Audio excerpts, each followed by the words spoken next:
Abra sua Bíblia no Evangelho de Marcos, capítulo 5.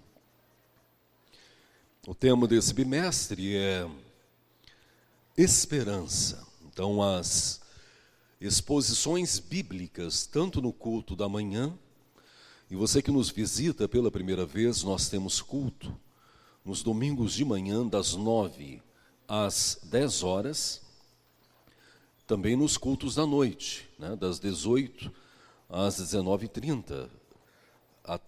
A temática será esperança. Então, nesse mês e no próximo mês, que é o mês da família, mês de maio, nós vamos trabalhar sobre esse tema tão relevante para as nossas vidas. Então, Marcos, capítulo 5,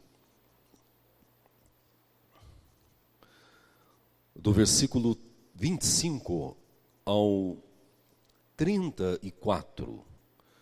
A mesma mensagem você lerá numa perspectiva diferente ou reduzida nos textos de Mateus capítulo 9 e Lucas capítulo 8, tá bom? Mas o texto para nossa reflexão é o de Marcos. Mesmo assentados reverentemente, convido-vos à leitura alternada da palavra santa do Senhor. Grande multidão o seguia, cumprimindo-o. Aconteceu que certa mulher, que havia 12 anos, vinha sofrendo de uma hemorragia. E muito padecera à mão de vários médicos, tendo despendido tudo quanto possuía, sem, contudo, nada aproveitar, antes, pelo contrário, indo a pior. Tendo ouvido a fama de Jesus, vindo por trás dele, por entre a multidão, tocou-lhe a veste. Porque dizia: se eu apenas lhe tocar as vestes, ficarei curada.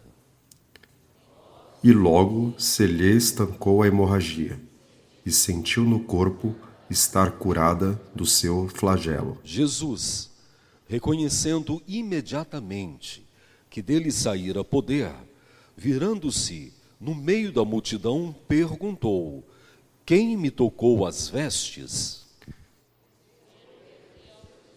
Responderam-lhe os seus discípulos: vês que a multidão te aperta e dizes: quem me tocou? Ele, porém, olhava ao redor para ver quem fizera isto.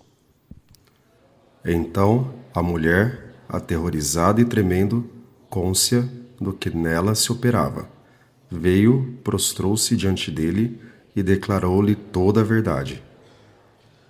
E ele lhe disse: filha, a tua fé te salvou. Vai-te em paz e fica livre do teu mal. Em especial, irmãos, versículo 28, leiam numa só voz.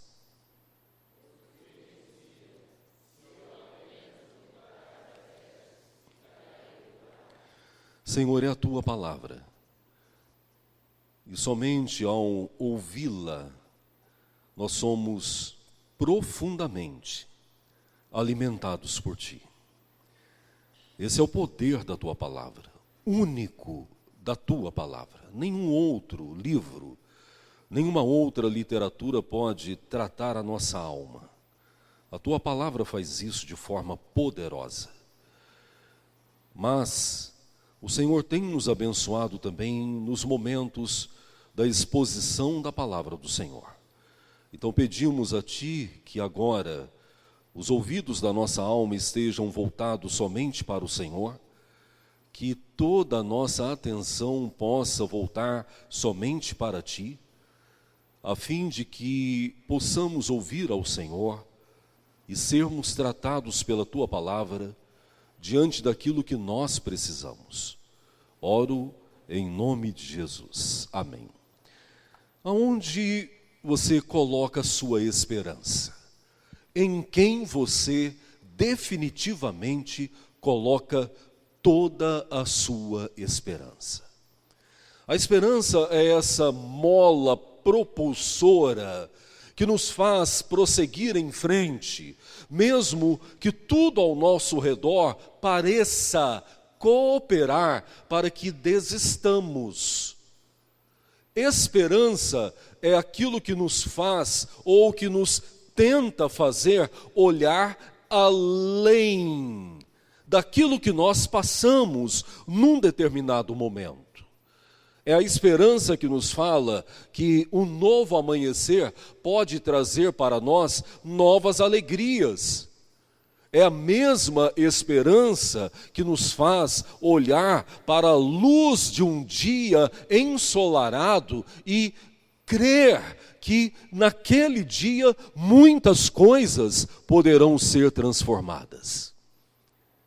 É a esperança que te faz olhar para a família que está em crise e acreditar que, em algum momento, a família poderá passar experiências maravilhosas e tudo aquilo que tira o seu sossego será tirado de você.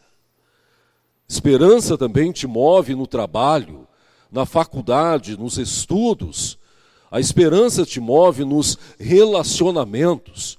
Quando olhamos para ela, nós cremos de forma clara que Deus nos deu a capacidade de esperar, de crer em algo que está para acontecer, em acreditar em algo melhor. Isso é natural em todos os seres humanos. Aqueles que professam Cristo como seu único e suficiente Salvador, e aqueles que não professam, foram dotados da esperança. Porém, como todos os demais sentimentos, há sentimentos que formam a humanidade, ela também é fadada ao fracasso. Ela falha. Quantas esperanças falharam? Quantos momentos nesse ano? Nós estamos no 4º mês. Quantas situações em que você colocou a sua esperança e que foram frustradas? Não deu certo. Há um hino do nosso novo cântico, o hino 61, a segunda estrofe. Algumas vezes nós cantamos e talvez nós não prestamos atenção em tudo o que o autor fala. Mas a segunda estrofe fala: graças dou pelo azul celeste, pelas bênçãos, por tudo que acontece. E no final da segunda estrofe ele fala: e pela esperança que falhou. A esperança falha. E nós sabemos muito bem o que é isso. O texto nos mostra algo maravilhoso. E que revela para nós a necessidade de redirecionarmos a nossa esperança. Então, justifico a pergunta que eu fiz no começo, Daniel. Em quem você coloca a sua esperança? Na sua saúde, no seu trabalho, na sua capacidade intelectual, na sua família, na sua tradição, na sua igreja? Em quem você coloca a sua esperança? O texto é maravilhoso. O texto fala de uma mulher que sofria uma enfermidade grave, principalmente naquela época. Não há muitos detalhes. A expressão é que um fluxo de sangue contínuo definiu a patologia daquela mulher. Isso fazia com que dentro dos rituais religiosos, aquela mulher fosse considerada imprópria para participar dos cultos, da adoração. Era reconhecida como uma mulher impura. Vejam que no livro das leis, ou no livro chamado Levítico, há uma definição muito clara a respeito disso e uma ordenança que as mulheres debaixo daquela tradição, no seu ciclo natural, eram conhecidas como imundas. E os próprios maridos não podiam tocar nelas. enquanto no ciclo natural das mulheres. Agora você analisa a situação dessa mulher, que o ciclo era contínuo, não tinha sossego. Há algo interessante no texto que mostra aqui, diante da nossa angústia, do nosso sofrimento, das nossas carências, das nossas fraquezas, nós procuramos respostas em muitos fatores. Em quantas áreas, pessoas, condições você já colocou a sua esperança? Vejam o que o texto sagrado fala. Versículo 26.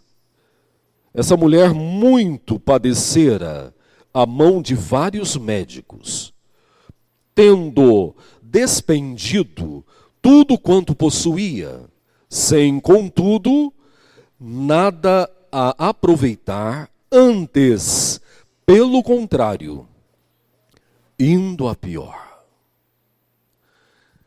O que ela pôde fazer, ela fez. Ela procurou todos os recursos. Talvez você já tenha feito isso, diante da sua complexidade, diante do seu sofrimento, tá? Seja enfermidade, seja um problema conjugal, seja uma questão profissional, seja uma questão jurídica. Você já procurou muitas pessoas para ouvir delas o posicionamento para que você tome alguma decisão. E em muitas vezes, a sua decisão, mesmo tendo sido construída sobre muitas informações, não deu certo. É sobre isso que o texto está falando. Em quantos momentos nós colocamos a esperança naquilo que não vai nos trazer a vitória? Em quantos momentos colocamos a nossa esperança naquilo que não nos garante nada? Em quantos momentos colocamos a nossa esperança naquilo que é passageiro, naquilo que é imperfeito, naquilo que não tem futuro eterno, naquilo que não tem convicção? Em quantas vezes colocamos a nossa esperança naquilo que vai acabar? E nós sabemos disso. Mas há uma inclinação em nós, muito bem definida, que nós podemos resolver os nossos problemas. Que nós podemos conduzir as nossas vidas a partir do nosso estudo do caso, a partir da nossa experiência de vida, a partir dos amigos que colaboram conosco a respeito da experiência deles. Tudo isso é muito importante. O grande problema é, nós não podemos colocar a nossa esperança em nada daquilo que é passageiro. Porque nós ficaremos frustrados. Ou você nunca ficou frustrado com um amigo que te abraçava, que confessava amizade, que ria com você, e você colocou a sua confiança, a sua esperança nele, e hoje o seu coração dói por causa da traição? Não é verdade? Quantas vezes você confiou em você mesmo? E você ficou frustrado, porque não deu certo. A primeira parte expressa isso. Nada na face da terra pode garantir uma esperança sólida se não for o nosso Deus. Nada na face da terra. Versículo seguinte, versículo 27, leiam por favor. Vamos lá? 27.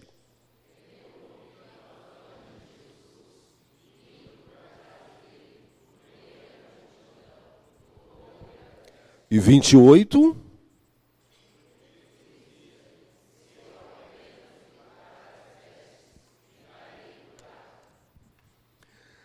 Essa mulher havia investido tudo, e não apenas financeiramente,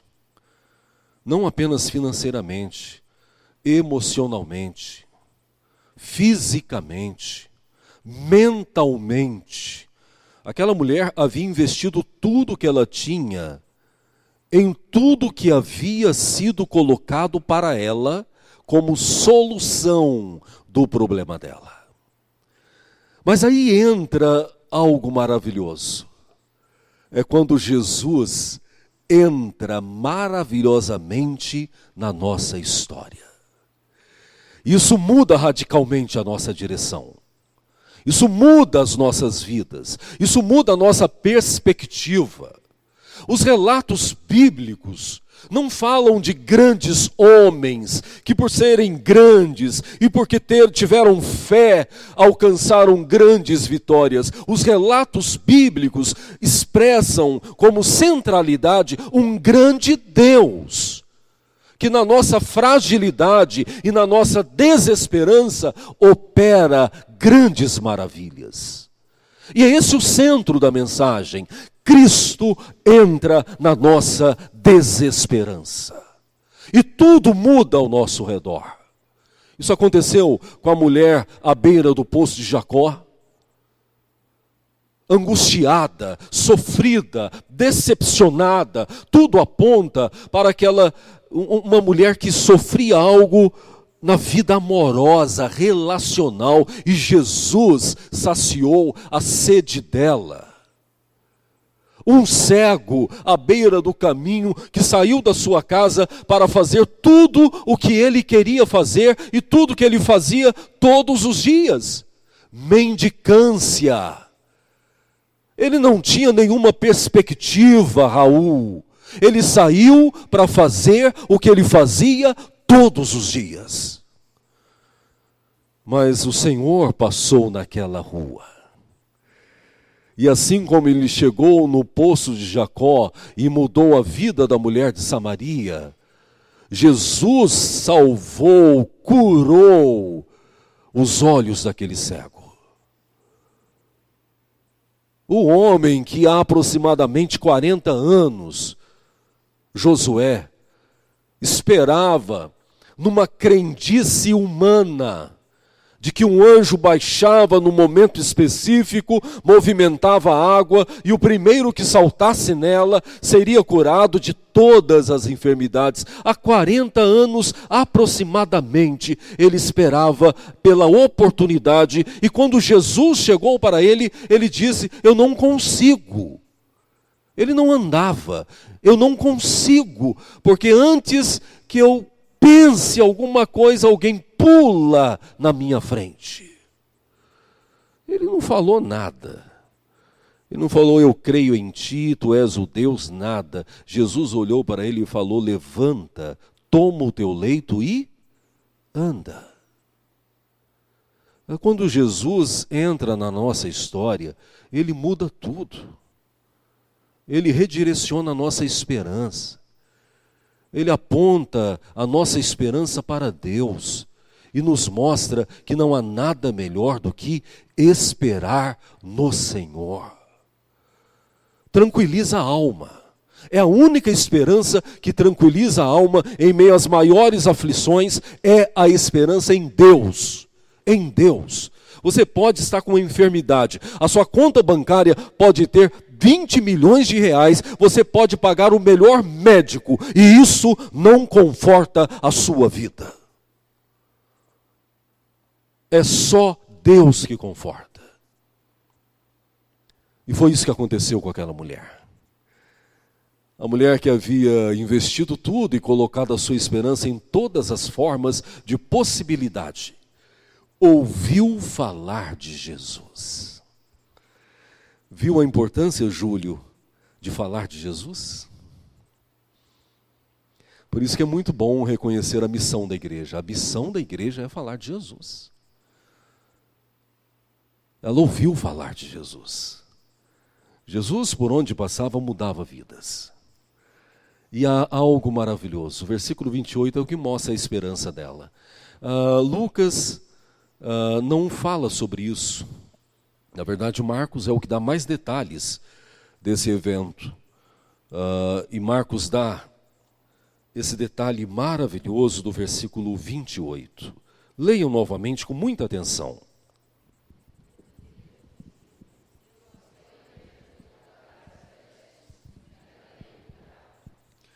A esperança foi redirecionada. Dona Eni, ela não queria conversar com Jesus, ela não queria ser o centro das atenções. Alguns procuraram Jesus e queriam ter uma atenção diferenciada. Essa mulher não. A esperança era tão viva, Gabriel, que ela pensava em si e afirmava: somente ao tocar na sua veste, eu serei curada. A esperança de Deus faz isso. Você não precisa de muito alarde, de barulho, de muito movimento, tá? Não precisa.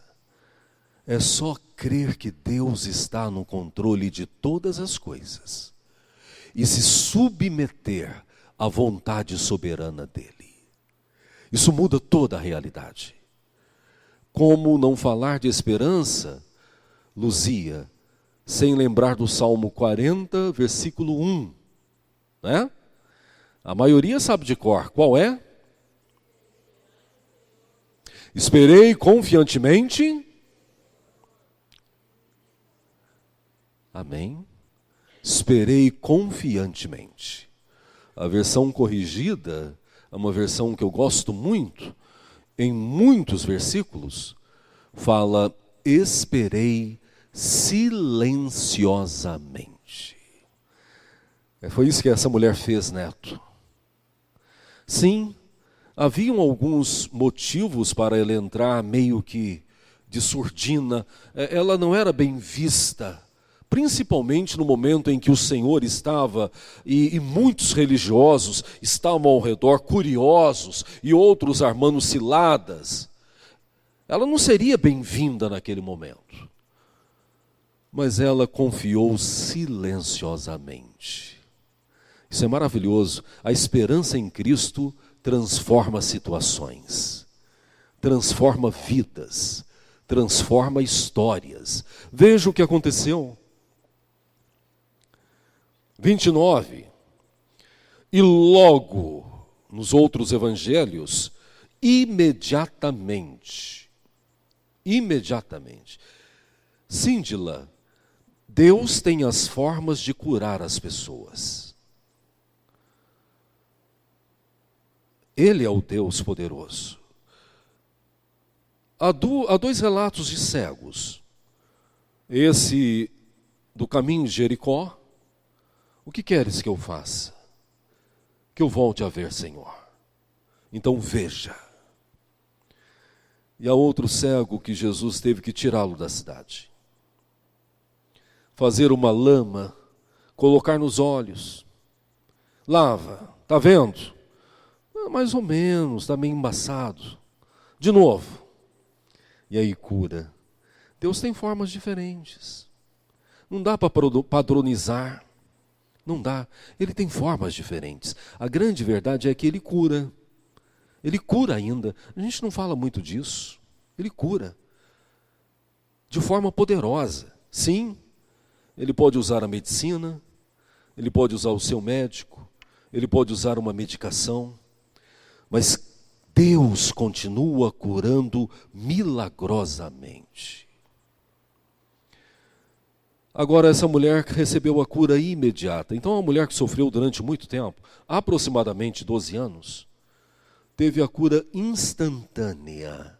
Ela não foi ficando melhor, porque a medicação faz isso, não é? Você toma hoje, a propósito, o médico fala com você assim: começa a tomar, Josimar, e daqui um mês você vai começar a ver uma melhora, não é isso? A gente conta os dias para melhorar. Aqui não.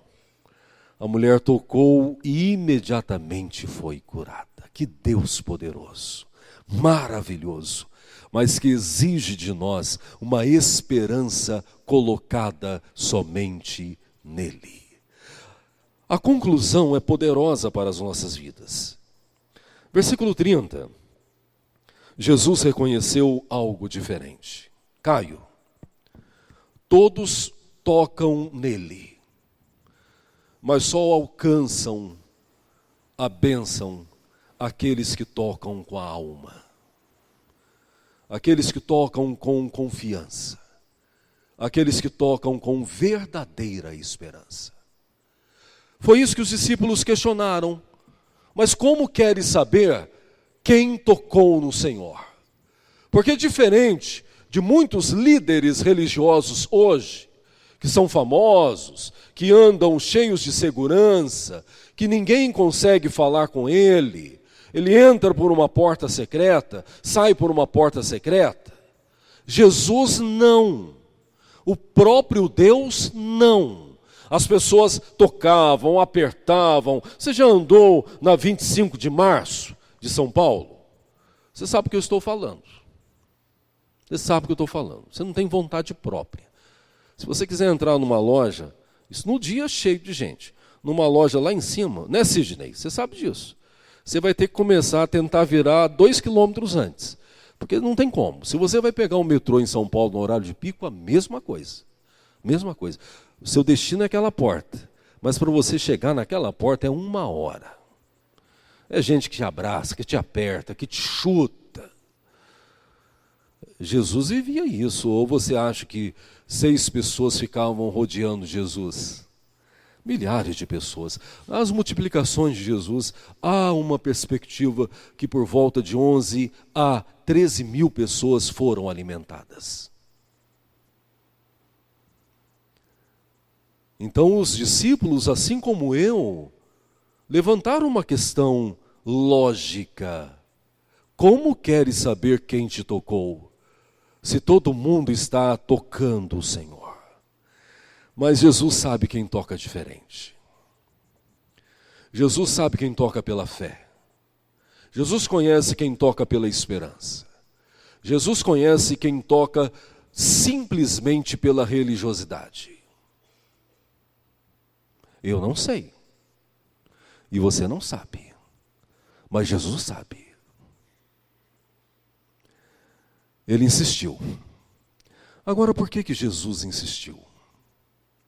Porque a obra de Deus é completa. A mulher naquela tradição nunca teve voz ativa. E ainda não tem. Com aquela enfermidade, muito menos. Quem acreditaria naquela mulher júnior que Deus havia curado ela daquela enfermidade? Já pararam para pensar nisso? Ninguém ia acreditar. Ela teria uma epopeia a partir daquele momento, para fazer com que aquela sociedade, também machista, pudesse acreditar nela, que Deus havia curado. Por isso Jesus insistiu. Dela aparece, fui eu, Senhor.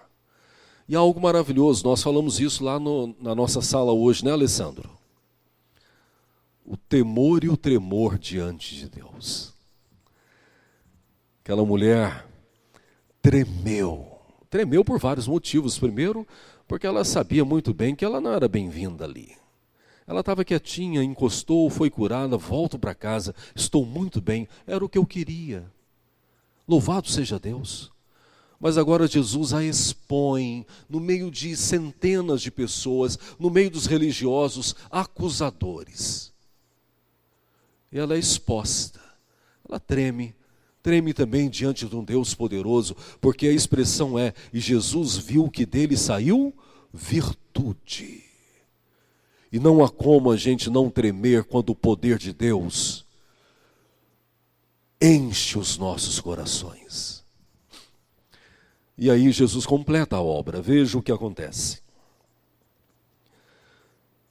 Versículo 33, então a mulher atemorizada e tremendo, côncia, não é uma palavra do nosso vocabulário diário, mas significa ciente do que nela havia sido operado, veio, prostrou-se diante dele e declarou toda a verdade. 3 reações para alguém que coloca a sua esperança em Deus. Primeiro, você é ciente de tudo que Deus tem feito na sua vida. Segundo, você se prostra diante de Deus. porque Ele é soberano, porque Ele é Senhor e porque Ele faz infinitamente mais.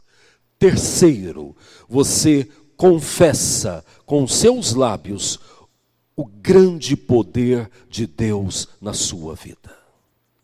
Então, você entende agora por que Jesus muda a nossa história quando Ele entra na nossa jornada.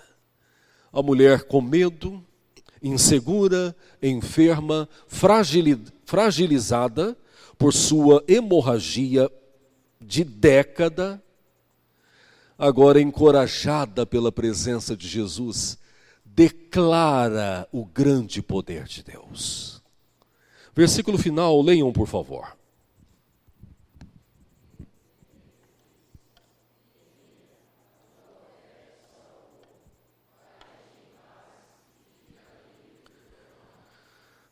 Todos puderam ouvir que aquela mulher agora estava apta para poder entrar no templo e adorar ao Senhor. Todos ouviram dos lábios de Cristo: o flagelo dessa mulher acabou, porque o meu poder foi revelado na sua fraqueza. Todos viram que os olhares de julgamento das pessoas não refletem a graça e o poder de Deus. E todos presenciaram um Deus tão poderoso que se importa com pessoas que a maioria das outras não se importam. Esse é o Deus que nós servimos.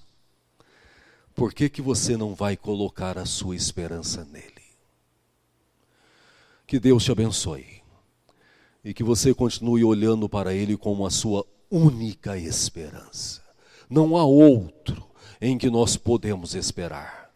Não há outro Deus, não há outra força, não há outro Senhor. Não há.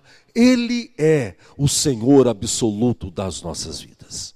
Que Ele te abençoe e fortaleça em nome de Jesus. Amém.